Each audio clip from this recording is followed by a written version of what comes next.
আখি, আমি আপনাকে সরাসরি নিয়ে এলাম আমার কম্পিউটার স্ক্রিনে, যেখানে আপনি দেখতে পাচ্ছেন এটি হলো একটি নাস্তিক মুরতাদ অমুসলিমদের ওয়েবসাইট। এখানে লেখা রয়েছে কোরআন নাকি হাদিস কোনটি মানতে হবে, এটি তাদের দাবি, প্রশ্ন তাদের। তো চলুন দেখে নিই তারা কি দাবি করছে, কি যুক্তি দিচ্ছে, কি প্রমাণ দিচ্ছে, তারপরে সেইটি খণ্ডন করবো ইনশাল্লাহ। প্রথমে আমি এই জায়গাটি যে হাইলাইট করে দিয়েছি এইটু একটু পড়া যাক। এখানে লেখা আছে, একটি বিষয় নিয়ে প্রায়শই মুসলিমদের মধ্যে নানা ধরনের কোন্দল এবং মারামারি সূচনা হয়।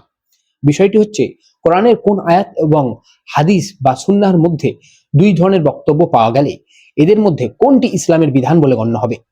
আল্লাহর কথা নাকি রসুলের কথা? এখানে আল্লাহ গুরুত্বপূর্ণ নাকি নবী? কোরআনের বাণী মানবেন নাকি রসুলের নির্দেশনা? আসুন একটি ওয়াজ থেকে দেশের প্রখ্যাত একজন আলেমের কথা শুনি। দেখুন, আমি এই আলেমের আর বক্তব্যটি এখানে চালাচ্ছি না আমরা, কারণ এখান থেকে পড়েই বুঝতে পড়ে গেলাম নাস্তিকদের মেন দাবি, মূল প্রশ্নটি কি এবং নাস্তিক এখানে কোন প্রমাণটি ইউজ করেছে একটু দেখা যাক। আহকামুল কোরআনের এটি হলো প্রথম খণ্ডের 134 নম্বর পৃষ্ঠা। এখানে লেখা রয়েছে, নাস্তিকরা যেটি হাইলাইট করেছে, কাজেই উপরিধৃত আয়াত থেকে প্রমাণিত হয় যে সুন্নাত দ্বারা কোরআনের আয়াত মানসুখ হওয়া, অর্থাৎ কোরআনের বিপরীত কথা হাদিস দ্বারা প্রমাণিত হলে হাদিসকে অগ্রাধিকার দেয়া জায়েজ। একথা অধিক সুস্পষ্ট ও প্রকাশমান, তা জায়েজ না হওয়ার কথার তুলনায়। উপরন্তু একথা নিগৃঢ় অর্থ হলো পাঠ মনসুখ হওয়া। আখি, আপনাদের সামনে আমি এতক্ষণ ধরে যে তথ্যগুলো তুলে ধরলাম, এগুলি সমস্ত কিছু নাস্তিকদের দেওয়া, তাহাদের ওয়েবসাইটে। পাশ্চাত্যবাদী ইসলাম বিরোধী দলগুলির তাহাদের ওয়েবসাইটে এই সমস্ত জিনিস লিখে রেখেছে। এবারে চলুন তাদের দাবিগুলি কি একটু আমরা পয়েন্ট বাই পয়েন্ট ভেবে নিই এবং বুঝে নিই, তারপরে আমরা সেগুলিকে খণ্ডন করব। নাস্তিকদের যে মূল দাবি আমরা বুঝতে পারলাম, সেটি হলো, নাস্তিকদের মতে কোরআন ও হাদিস সুন্নাহর মধ্যে অনেক সময় ভিন্ন ভিন্ন বা বিপরীত বক্তব্য পাওয়া যায়। নাস্তিকদের 2 নম্বর দাবি হচ্ছে, যখন কোরআনের কোনো আয়াত এই কথা বলে আর রসুল এক কথা বলে, অন্য কথা বলে, তখন কোনটি আমরা ফলো করব? এটি একটি নাকি দ্বন্দ্ব নাস্তিকদের মতে। 3 নম্বর পয়েন্ট নাস্তিকদের যে কথাটি পরে আমরা বুঝতে পারলাম, সেটি হলো, আল্লাহর কথা কোরআন কি বেশি গুরুত্বপূর্ণ নাকি নবীর কথা হাদিস বা সুন্নাহ এটি বেশি গুরুত্বপূর্ণ? 4 নম্বর পয়েন্ট যেটি নাস্তিকদের আর্টিকেলটি পড়ে আমরা বুঝতে পারলাম, সেটি হলো, যদি আল্লাহই সর্বোচ্চ হন, তাহলে কেন রাসূলুল্লাহ সাল্লাল্লাহু আলাইহি সাল্লাম এমন কিছু নির্দেশ দেন যা কোরআনের আয়াতের সাথে মিলছে না বলে মনে হয়? 5 নম্বর পয়েন্টটি, এতে বোঝা যায় নাস্তিকদের মতে, নাস্তিকদের আর্টিকেলটি পড়ে বোঝা যায় নাস্তিকদের মতে, নাস্তিকরা বলছে, হয় নবী সাল্লাল্লাহু আলাইহি সাল্লাম নিজের মতো করে কথা বলেছেন, নয়তো ইসলামে কর্তৃত্ব নিয়ে বিভ্রান্তি আছে। এবং শেষ পয়েন্টটি আমরা যেটি বুঝতে পারলাম নাস্তিকদের আর্টিকেল পড়ে, সেটি হলো, তাই তারা প্রশ্ন তোলে, ইসলামের আসল বিধানটি কোনটি? কোরআন নাকি হাদিস? আল্লাহ গুরুত্বপূর্ণ নাকি নবী সাল্লাল্লাহু আলাইহি সাল্লাম গুরুত্বপূর্ণ? আসুন নাস্তিকদের প্রত্যেকটি দাবির খণ্ডন করি, প্রত্যেকটি পয়েন্টে। দেখুন, নাস্তিকরা এখানে একটি কৃত্রিম দ্বন্দ্ব, যাকে বলা হয় ফলস ডাইকটমি, ইচ্ছাকৃতভাবে তৈরি করছে। ফলস ডাইকটমিটি কি আমি একটু আপনাকে বলছি। নাস্তিকদের সবচেয়ে বড় ভুল হলো, তারা আল্লাহ ও রসুল সাল্লাল্লাহু আলাইহি সাল্লামকে দুইটি প্রতিদ্বন্দ্বী উৎস হিসেবে দান করাচ্ছে এখানে। ইসলামে কিন্তু এমন কোনো ধারণাই নেই। ইসলাম বলে না যে আল্লাহ বনাম রসুল বা কোরআন বনাম হাদিস। ইসলাম কি বলে? ইসলাম বলে আল্লাহ এবং রসুল্লাহ সাল্লাল্লাহু আলাইহি সাল্লাম, কোরআন এবং হাদিস, কোরআন এবং সুন্নাহ, এটি ইসলাম বলে। নাস্তিকরা বনাম করছে, কিন্তু ইসলাম এরকম বলেই না। আচ্ছা, তার সাথে সাথে আপনাকে বলে দিই, ওই যে আমি একটি টার্ম ইউজ করেছিলাম ইংরেজিতে, ফলস ডাইকটমি, এটি আসলে কি জানেন? এটি হলো এমন একটি যুক্তিভ্রান্তি যেখানে জটিল বাস্তবতাকে ভুলভাবে শুধু দুইটি বিপরীত বিকল্পে সীমাবদ্ধ করে দেখানো হয়, অথচ আপনার কাছে তৃতীয় বিকল্প ও চতুর্থ বিকল্প আছে, তবু আপনি সেগুলির ব্যবহার করছেন না। ইচ্ছাকৃতভাবে আপনি দুইটি বিকল্পে নিজেকে সীমাবদ্ধ করে রেখেছেন, এটিকে বলা হয় ফলস ডাইকটমি। নাস্তিকরা এখানে কি করলো দেখুন, নাস্তিকরা বলছে ইসলামের বিধান মানতে হলে হয় কোরআন মানতে হবে, না হলে হাদিস বা সুন্নাহ মানতে হবে, দুইটি একসাথে পালন করা মানা যাবে না। এটি হলো নাস্তিকদের ফলস ডাইকটমি। এখানে প্রথমে আমি নাস্তিকদের উদ্দেশ্যে এবং আপনাদের উদ্দেশ্যে বলতে চাই একটি গুরুত্বপূর্ণ পয়েন্ট। রাসূলুল্লাহ সাল্লাল্লাহু আলাইহি সাল্লাম আল্লাহর পক্ষ থেকেই কথা বলেন, কারণ কোরআন কারীমের মধ্যে স্পষ্ট ঘোষণা আল্লাহ সুবহানাহু ওয়া তাআলা করে দিয়েছে। কোরআনে কারীম সূরা নাম্বার 53, সূরা আন-নাজম আয়াত নাম্বার 3 এবং 4। আর সে মন গড়া কথা বলে না, তা তো কেবল ওহী যা তার প্রতি ওহী রূপে প্রেরণ করা হয়। এর থেকে বুঝতে পারলাম রাসূলুল্লাহ সাল্লাল্লাহু আলাইহি সাল্লাম এবং যে রাসূলুল্লাহ সাল্লাল্লাহু আলাইহি সাল্লাম হাদিস আছে, সুন্নাহ আছে এবং কোরআন নিজেই এটি স্বীকৃতি দিচ্ছে যে রাসূলুল্লাহ সাল্লাল্লাহু আলাইহি সাল্লাম মন গড়া কথা বলে না। এছাড়া কোরআন ও সুন্নাহর ভূমিকা নিয়ে নাস্তিকরা যে বিভ্রান্তি সৃষ্টি করছে সেটি একটু আমরা ক্লিয়ার করে দিই এখানে, যাতে করে ভিডিওটি বুঝতে সুবিধা হয়। দেখুন, এখানে মূল বিষয়টি সেটি হলো কোরআন হলো মূলনীতি মানে প্রিন্সিপাল, সংক্ষিপ্ত নির্দেশ এবং ভিত্তি মানে ফাউন্ডেশন। কোরআন হলো এইটি, ঠিক আছে। অন্যদিকে সুন্নাহ কি? সুন্নাহ হলো কোরআনের ব্যাখ্যা, প্রয়োগের পদ্ধতি এবং সীমা ও শর্ত নির্ধারণ। এটি হলো সুন্নাহ মানে হাদিস। একটি উদাহরণের মাধ্যমে আমি আপনাকে বোঝাতে চাই। দেখুন, কোরআন বলছে নামাজ কায়েম করো, কিন্তু কয় রেকাত নামাজ, কখন পড়বেন, কেমন ভাবে পড়বেন, এগুলো কিন্তু সুন্নাহ দ্বারা, হাদিস দ্বারা আমরা বুঝতে পারি। তাহলে এখানে বোঝা যাচ্ছে কোরআন কমান্ড করছে প্রিন্সিপাল যে এটি করো, আর হাদিস রাসূলুল্লাহ সাল্লাল্লাহু আলাইহি ওয়াসাল্লাম আমাদের শেখাচ্ছে যে কেমন ভাবে এটি করতে হবে। এটি হলো ডিফারেন্স, আর কিছুই নয়। তো আমরা কোরআন এবং হাদিস দুটিকে মেনে চলতে হবে। কোরআন বনাম হাদিস এরম হলে হবে না, কোরআন এবং হাদিস হতে হবে। এটি হলো নাস্তিকদের একটি বিভ্রান্তি জাল, যেটি আমরা ছেড়ে ফেললাম। ২ নম্বর কথা, নাস্তিকদের এই দুইটার মধ্যে একটি বেছে নাও। এই যে তৃতীয় কোনো পথ নেই নাস্তিকরা যে বলতে যাচ্ছে, কিন্তু বাস্তবে তৃতীয় পথ আছে। সেটি কি? আমরা কোরআন এবং হাদিস মানে আল্লাহ এবং রাসূলুল্লাহ সাল্লাল্লাহু আলাইহি ওয়াসাল্লাম দুজনকে একইভাবে সমানভাবে মেনে চলতে পারবো। কারণ দুজনে তো আলাদা নয়, দুজনে একই। লা ইলাহা ইল্লাল্লাহ মুহাম্মাদুর রাসূলুল্লাহ সাল্লাল্লাহু আলাইহি ওয়াসাল্লাম। এটি একটি কলমা, দুটি কলমা নয়, তাই না? তো যেখানে পার্থক্য মনে হয় সেখানে আসলে ৩টি বিষয় ঘটে থাকে অ্যাকচুয়ালি।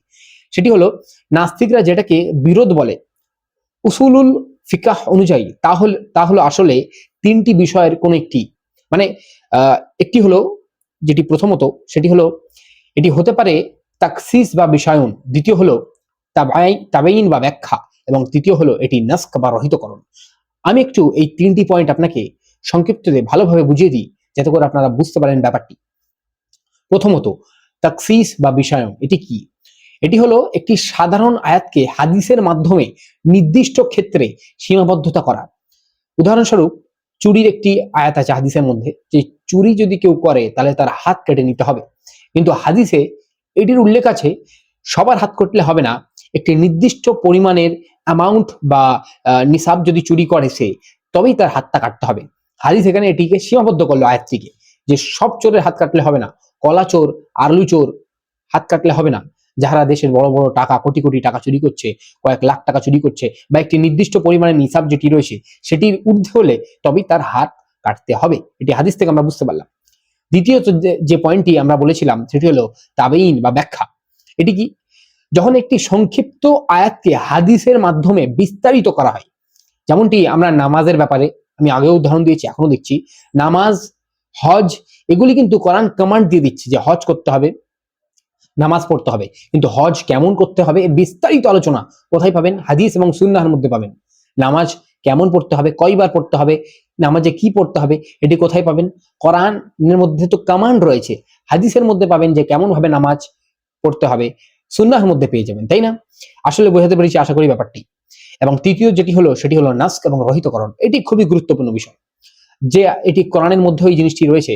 সেটি হলো কোরআনে কারীম সূরা নম্বর 2 আয়াত নাম্বার 106। আল্লাহ সুবহানাহু ওয়া তাআলা বলছে, আমরা যখন কোনো আয়াত রহিত করি কিংবা ভুলিয়ে দিই, তখন তার চেয়ে উত্তম কিংবা তার সমপর্যায়ের কোনো আয়াত আনয়ন করি। এটি মূলত বিধানের পরিবর্তন, যা আল্লাহর প্রজ্ঞা ও বান্দার কল্যাণের জন্য সময়ের সাপেক্ষে প্রয়োজন হিসাবে ঘটে থাকে। এটি আল্লাহ সুবহানাহু ওয়া তাআলার পক্ষ থেকে আসে, মুহাম্মদ সাল্লাল্লাহু আলাইহি ওয়াসাল্লাম এটি করে না। মুহাম্মদ সাল্লাল্লাহু আলাইহি ওয়াসাল্লামের কাছে যখন ওহী আসে তখন এটি হয়ে থাকে, আল্লাহ সুবহানাহু ওয়া তাআলা ওহীর মাধ্যমে মুহাম্মদ সাল্লাল্লাহু আলাইহি ওয়াসাল্লামকে জানিয়ে দেয়। কিন্তু মনে রাখা, যদি এখানে এই সবকটি প্রক্রিয়া যেগুলি আমি বললাম আপনাকে, 3টি প্রক্রিয়া আল্লাহ বনাম রসুল নয় বা কোরআন বনাম হাদিস নয়, এটি আল্লাহর পক্ষ থেকে আসছে মহানবী সাল্লাল্লাহু আলাইহি সাল্লামের কাছে ওহী রূপে, যেখানে আল্লাহ এবং রাসূলুল্লাহ সাল্লাল্লাহু আলাইহি সাল্লাম, কোরআন এবং হাদিস, সুন্নাহ, এটি আমরা বুঝতে পারলাম। তো নাস্তিকদের যে বিভ্রান্তি করার চেষ্টা করছে সেটি আসলে এখানে ওরা আমাদেরকে বোকা বানাতে পারবে না। ওকে, ইতিপূর্বে আমি যে আপনাকে উসুলুল ফিকহের মধ্যে বললাম 3টি পয়েন্ট, 3টি পয়েন্টের মধ্যে লাস্ট যে পয়েন্টটি ছিল নাস্ক বা রহিতকরণের ব্যাপারটি, তার সম্পর্কে আমি একটি আপনাকে উদাহরণ দিতে চাই, যেটি খুবই গুরুত্বপূর্ণ, কারণ উদাহরণটা দেওয়া খুবই জরুরি। আমি আপনাকে প্রথমে দেখাতে চাই আহকামুল কোরআনের প্রথম খণ্ডের 134 নম্বর পৃষ্ঠা, যেটি নাস্তিক দেখাচ্ছিল।